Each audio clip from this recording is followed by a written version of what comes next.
السوال الثالث عشر والرابع عشر 13واں اور 14واں سوال ما قولکم فی امثال قولہ تعالی الرحمن علی العرش استوى، یہ 13واں سوال ہے۔ آگے حل تجوزون اثبات جہت و مکان للباری تعالی ام کیف رأیکم فی، یہ 14واں سوال ہے۔ یہ دو سوال الگ الگ ہیں۔ نمبر 1 الرحمن علی العرش استوى، یہ قرآن کریم میں ہے، تو استوى علی العرش کے بارے میں تم کیا کہتے ہو؟ نمبر 2 کیا تم اللہ تعالیٰ کے لیے مکان اور جہت کے قائل ہو کہ اللہ خاص جہت میں ہے، اوپر ہے، دائیں ہے، بائیں ہے؟ اللہ کے لیے خاص مکان کے قائل ہو؟ اللہ فلاں مکان پر ہے؟ 2 سوال۔ نمبر 1 استوى علی العرش کے بارے میں تمہارا نظریہ کیا ہے، اس کی مراد کیا ہے؟ نمبر 2 اللہ تعالیٰ کے لیے تم مکان اور کسی جہت کے قائل ہو یا قائل نہیں؟ اس پر جواب سنیں۔ فرمایا قولنا فی امثال تلک الآیات انا نؤمن بها ولا یقال کیف ونؤمن باللہ سبحانہ وتعالی متعال ومنزہ عن صفات المخلوقین وعن سمات النقص والحدوث کما هو رأی قدمائنا۔ اس پر ہماری رائے یہ ہے کہ ثم استوى علی العرش، یہ جو استواء علی العرش ہے یہ متشابہات میں سے ہے، اس کا معنی اللہ کے علاوہ کسی کو معلوم نہیں ہے۔ اللہ تعالیٰ جہت سے پاک ہے، اللہ تعالیٰ صفات نقص سے پاک ہے، اللہ تعالیٰ حدود سے پاک ہیں، قدیم ہیں۔ اور استواء علی العرش کا معنی کیا ہے؟ ہم یہ ایمان رکھتے ہیں اللہ مستوی علی العرش ہے، اور مستوی علی العرش کیسے ہیں ہم کیفیت کے اندر بحث نہیں کرتے، بھائی ہمارا اعتقاد اور ہمارا ایمان ہے۔ تھوڑا سا آگے چل کر دیکھیں۔ آگے اما الجہت والمکان فلا نجوز اثباتہما لہ تعالی ونقول انہ تعالی منزہ ومتعال عنہما وعن جمیع سمات الحدوث۔ اسی طرح ہم اللہ تعالیٰ کے لیے نہ جہت کے قائل ہیں اور نہ ہی اللہ کے لیے کسی مکان کے قائل ہیں۔ اللہ کو جہات ستہ 6 جہات سے پاک سمجھتے ہیں۔ جہات ستہ کون سی ہیں؟ فوق، تحت، قدام، خلف، یمین اور شمال، اوپر، نیچے، آگے، پیچھے، دائیں اور بائیں، اسے کہتے ہیں جہات ستہ، 6 جہات۔ اللہ تمام جہات سے پاک ہے اور اللہ تعالیٰ مکانات سے بھی پاک ہے۔ یہ 2 باتیں ذہن میں رکھ لیں۔ اس پر میں تھوڑی سی گفتگو کرتا ہوں، جس کے لیے آپ نے استواء یہ القواعد کی فائل آپ کے پاس ہے نا، اس پر پوری بات میں نہیں کرتا، صرف 2 باتیں بنیادی سمجھ لیں۔ ایک استواء کے بارے میں، اور ایک یہ جو ان نے درمیان میں بات تھوڑی سی کی ہے نا، اما ما قال متخم من ائمتنا فی تلک الآیات یؤولون بتاویلات صحیحہ، آگے لکھا ہے بأنہ یمکن ان یکون مراد من الاستواء الاستیلاء ومن الید القدرہ الی غیر ذالک۔ اب یہاں 2 باتیں سمجھیں۔ نمبر 1 یہ جو ہمارے ہاں قرآن کریم میں ایسے الفاظ آئے ہیں کہ جن کو عموماً صفت کے لیے نہیں بلکہ انسانی اعضاء میں سے کسی عضو کے لیے استعمال کرتے ہیں، مثلا ید، عین، وجہ، ساق، نفس، یہ جو ہے اب ہمارے اس کو صفات کے لیے استعمال نہیں کرتے بلکہ انسانی اعضاء میں سے کوئی عضو ہوتا ہے۔ ان الفاظ کے بارے میں رائے کیا ہے؟ ہماری رائے کیا ہے؟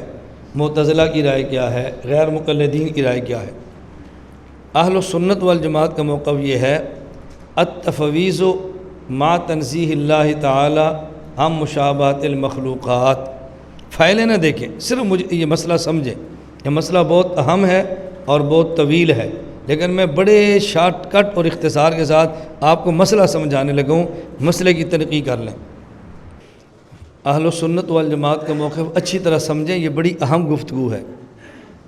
التفویض ما تنزیہ اللہ تعالی عن مشابہت المخلوقات، التفویض ہم اس کا معنی اللہ کے سپرد کرتے ہیں، ہمیں معلوم ید اللہ فوق ایدیہم، ید کا معنی کیا ہے ہم نہیں جانتے، اللہ ہی جانتا ہے۔ ما تنزیہ یہ بات طے ہے کہ ید اللہ ایسے نہیں جیسے ید مخلوق کا ہوتا ہے۔ کل شیء ہالک الا وجہ، وجہ کا معنی اللہ ہی جانتے ہیں کیا ہم نہیں جانتے، لیکن یہ طے ہے کہ وجہ اللہ ایسے نہیں جیسے وجہ المخلوق ہوتا ہے۔ انک تعلم ما فی نفسی ولا اعلم ما فی نفسک، یا نفس کا معنی کیا ہے اللہ ہی جانتے ہیں، لیکن یہ بات طے ہے کہ جیسے ہم کہتے ہیں نا کل نفس ذائقۃ الموت، یہ نفس جو مخلوق ہے ایسا نفس اللہ کا نہیں ہے۔ یوم یکشف عن ساق، یہ ساقن کا معنی کیا ہے اللہ ہی جانتے ہیں، لیکن یہ طے ہے کہ جیسے ساق مخلوق کی ہوتی ہے ایسے ساق اللہ کی نہیں ہے۔ وَصْنَعِ الْفُلْكَ بِأَعْيُنِنَا، یا عین کا معنی کیا ہے اللہ ہی جانتے ہیں، لیکن یہ بات طے ہے یہ عین ایسے نہیں جیسے مخلوق کی ہوتی ہے۔ یہ کس کا موقف ہے؟ اہل السنت والجماعت۔ دوسرا موقف ہے معتزلہ کا۔ معتزلہ کہتے ہیں نہیں، ید کا معنی ہمیں معلوم ہے، ید کا معنی ہے قدرت، عین کا معنی ہمیں معلوم ہے، عین کا معنی ہے حفاظت، وجہ کا معنی ہمیں معلوم ہے، وجہ کا معنی ہے ذات، ساکن کا معنی ہمیں معلوم ہے، اس کا معنی ہے پنڈلی، یا اس کا معنی ہے شدت، سختی ہمیں معلوم ہے۔ تو ہمیں ان کے معنی معلوم ہیں، یہ نہ کو معلوم نہیں ہے، ان کا معنی یہ ہے۔ اب اچھی طرح بات سمجھنا۔ اور غیر مقلدین کہتے ہیں کہ عین ان کا معنی ہے آنکھ، یدن کا معنی ہے ہاتھ، وجن کا معنی ہے چہرہ، نفسن کا معنی ہے ذات، ساکن کا معنی ہے پنڈلی، لیکن ایسے نہیں جیسے مخلوق کی۔ یہ فرق اچھی طرح سمجھنا ہے۔ غیر مقلد کہتے ہیں یدن کا معنی ہے لیکن ایسے نہیں جیسے مخلوق کا ہے، عین کا معنی ہے آنکھ لیکن ایسے نہیں جیسے مخلوق کی ہے، وجن کا معنی ہے چہرہ لیکن ایسے نہیں جیسے۔ فرق کیا ہے؟ ہمارے حضرات کہتے ہیں یدن کا معنی کیا ہے ہمیں نہیں معلوم، ید کا معنی ہاتھ نہیں ہے، ید کا معنی ید ہے، ید کا معنی ہاتھ نہیں ہے، ید کا معنی توجہ رکھیں ید ہے، عین کا معنی آنکھ نہیں ہے، عین کا معنی عین ہے، اس کا معنی کیا ہمیں معلوم ہی نہیں ہے، جو بھی ہے مخلوق کی طرح نہیں ہے۔ اور غیر مقلد کہتے ہیں ید کا معنی ہے ہاتھ لیکن مخلوق کی طرح نہیں، کیفیت الگ ہے، اللہ جانتے ہیں، آنکھ ہے لیکن کیفیت اللہ جانتے ہیں۔ حضرت امام صاحب رحمۃ اللہ علیہ الفقہ الاکبر میں لکھتے ہیں، آپ دیکھیے آپ کے پاس موجود ہوگا امام صاحب کی عبارت الفقہ الاکبر کے حوالے سے کہ امام صاحب کا موقف کیا ہے۔ حضرت امام صاحب رحمۃ اللہ علیہ بھی یہی بات فرماتے ہیں، فما ذکر اللہ تعالی فی القرآن من ذکر الوجہ والید، صفحہ 20۔ فما ذکر اللہ تعالی فی القرآن من ذکر الوجہ والید والعین، صفحہ 20 پہلی سطر، صفحہ 8 پہلی سطر۔ فما ذکر اللہ تعالی من فی القرآن من ذکر الوجہ والید والعین، یہ جو اللہ نے قرآن کریم میں ذکر فرمایا وجہ، ید، عین، فہو لہ صفات، یہ اللہ تعالیٰ کی صفات ہیں۔ ولا یقال ان یدہ قدرتہ، یہ نہ کہنا کہ ید سے مراد قدرت ہے، او نعمتہ، ید سے مراد نعمت ہے، یہ نہ کہنا، کیوں؟ لأن فیہ ابطال الصفہ، اس میں اللہ کی صفت کا باطل ہونا لازم آتا ہے۔ ید اللہ کی صفت ہے، اور جب آپ نے ید کا معنی قدرت کیا تو اللہ کی جو صفت ید تھی نا وہ معنی ختم ہو گیا، اب قدرت ہو گیا، لیکن جو ید صفت تھی وہ ختم ہو گئی، تو ید کا معنی قدرت نہ کرنا۔ لأن فیہ ابطال الصفہ وہو قول اہل القدر والاعتزال، ید کا معنی قدرت کرنا یہ معتزلہ اور قدریہ کا مذہب ہے۔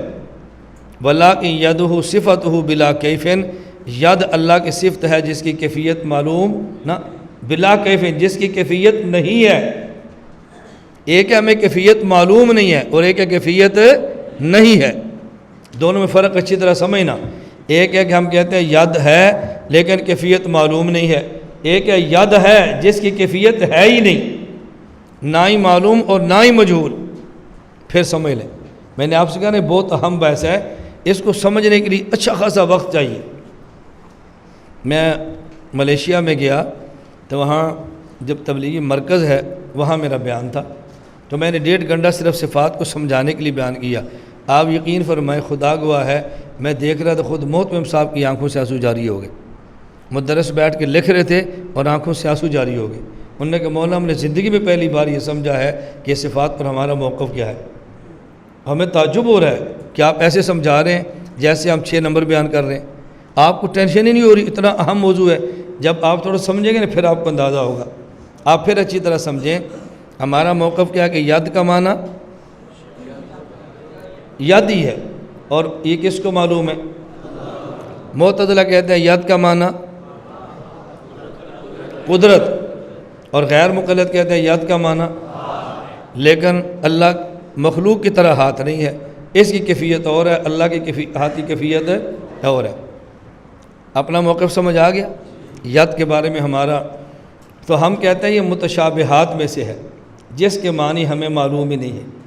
معتزلہ کہتے ہیں ہمیں معنی ان کے معلوم ہے، اور غیر مقلد کہتے ہیں ہمیں معلوم ہے۔ فرق کیا ہے کہ غیر مقلدین ان کے معنی اصلیہ، معنی حقیقیہ، معنی لغویہ، معنی عرفیہ مراد لیتے ہیں۔ میں سارے لفظ کہہ رہا ہوں تاکہ آپ کو بات سمجھ میں آسانی ہو جائے۔ غیر مقلد ان کا معنی کون سا لیتے ہیں؟ لغوی۔ ید ایک عضو جارح ہے جس میں ہتھیلی ہے، 5 انگلیاں ہیں، جس میں گوشت ہے، پٹھے ہیں، ناخن ہے، خون ہے، یہ ہاتھ۔ معنی لغوی، معنی حقیقی، معنی عرفی، آپ جو بھی کہہ لو یہ معنی لیتے ہیں۔ اور معتزلہ حقیقی معنی نہیں لیتے، تعویل کرتے ہیں کہ ید سے مراد قدرت ہے، عین سے مراد یہ ہے۔ اب یہ بات آپ کو سمجھ آ گئی؟ غیر مقلدین کا موقف توڑنا تو بہت ہی آسان ہے، کوئی مشکل ہی نہیں ہے۔ کیوں؟ آپ سارے اس کے دلائل لکھے پڑے ہیں، ہم ان کا موقف کیوں نہیں لیتے؟ وہ بہت آسان ہے توڑنا۔ اس کی وجہ یہ ہے، اگر آپ کہتے ہیں کہ ید سے مراد یہی ہے جو لغوی ہے، یہ ید حادث ہے، قدیم نہیں ہے، یہ ید حادث ہے، قدیم۔ آپ کہتے ہیں اللہ کے ہاتھ کی کیفیت اور ہے، مخلوق کی کیفیت اور ہے، ہم کہتے ہیں یہ تو عجیب بات ہے، انسان کا بھی ہاتھ ہے اور جانور کا بھی ہے، انسان کے ہاتھ کی کیفیت اور ہے اور جانور کے ہاتھ کی کیفیت، یہ کیا ہوا کہ اللہ کے ہاتھ کی کیفیت اور ہے، مخلوق کی اور ہے؟ یہ توڑنا بہت آسان ہے۔ کیوں؟ پھر سمجھنا، جو ید حقیقی ہے یہ حادث ہے یا قدیم ہے؟ آپ کہتے ہیں ایک ہے ید اللہ اور ایک ہے ید الانسان اور ایک ہے ید الحیوان۔ اب ید یہ جنس ہے، ید اللہ اس کا فرد ہے، ید الانسان اس کا فرد ہے، ید الحیوان اس کا، بات سمجھ آ رہی ہے؟ جنس کیا ہے؟ ید، اس کا ایک فرد کیا ہے؟ ید اللہ، دوسرا فرد ید الانسان، تیسرا فرد، اور جنس کیا ہے؟ ید۔ اور یہ ضابطہ ہے کہ جب جنس کے نیچے انواع ہوتی ہیں تو جنس کا معنی نوع میں ضرور ہوتا ہے، کچھ معنی اضافی ہے جس سے نوع بنتی ہے، لیکن جنس کا اپنا معنی تو رہتا ہے نا۔ اچھا، پھر نوع کے تحت فصول ہوتی ہے تو فصل میں نوع کا معنی ضرور ہوتا ہے، کچھ اضافہ بھی ہوتا ہے۔ اب بات سمجھ آ رہی ہے؟ ایک ہے جنس کا معنی، جنس کے نیچے ہے نوع، جنس کے نیچے حیوان، یہ جنس ہے، حیوان ناطق نوع ہے، حیوان ناحق نوع ہے، تو حیوان تو سب کے اندر آئے گا نا۔ بات سمجھ آ رہی ہے؟ تو ہم کہتے ہیں ید یہ جنس ہے، اس کی ایک نوع ید اللہ، ید تو ہے نا، ایک نوع ید الانسان، ید تو وہی ہے نا جو جنس والا ہے، ید الحیوان ید وہی جو جنس والا ہے، تو جو جنس ید ہے یہ حادث ہے یا قدیم ہے؟ آپ کہتے ہیں کیفیت اس کی اور ہے، اس کی کیفیت اور ہے، کیفیت تو بدل گئی لیکن ید تو حادث ہی رہے گا نا، حالانکہ اللہ کی ذات حادث نہیں، اللہ کی ذات قدیم ہے، اس لیے اللہ کی ید کا حقیقی معنی مراد لینا ممکن نہیں ہے۔ یہ بات سمجھ آ رہی؟ اور یہ جو وہ جھوٹ بولتے ہیں کہ نہیں جی اللہ کا ید اور ہے اور مخلوق کا ید، توجہ رکھنا، مخلوق کا ید معلوم الکیفیت ہے اور اللہ کا ید مجہول الکیفیت ہے، تو ہم کہتے ہیں اچھی طرح بات سمجھیں، جو ید حقیقی ہے نا وہ معلوم الکیفیت ہے، وہ مجہول الکیفیت نہیں ہے۔ نہیں سمجھے؟ یہ جو آنکھ ہے یہ معلوم الکیفیت ہے، مجہول الکیفیت ہے؟ تو جو عین کا لغوی معنی وہ تو معلوم ہے، آپ عین کا معنی لغوی ہی لیں، حقیقی ہی لیں اور پھر نسبت اللہ کی طرف کہیں تو کہ جی کیفیت مجہول ہو گئی ہے، تو معلوم بھی ہے مجہول بھی ہے، یہ تو اجتماعی نقیضین ہے، اور اجتماعی نقیضین محال ہوتا ہے اور مستلزم محال بھی محال ہوتا ہے۔ آپ کیسے کہتے ہیں یاد کے حقیقی معنی ہے؟ لا الہ إلا الله لا إله إلا الله لا إله إلا الله ما لنا رب سواه لا إله إلا الله لا إله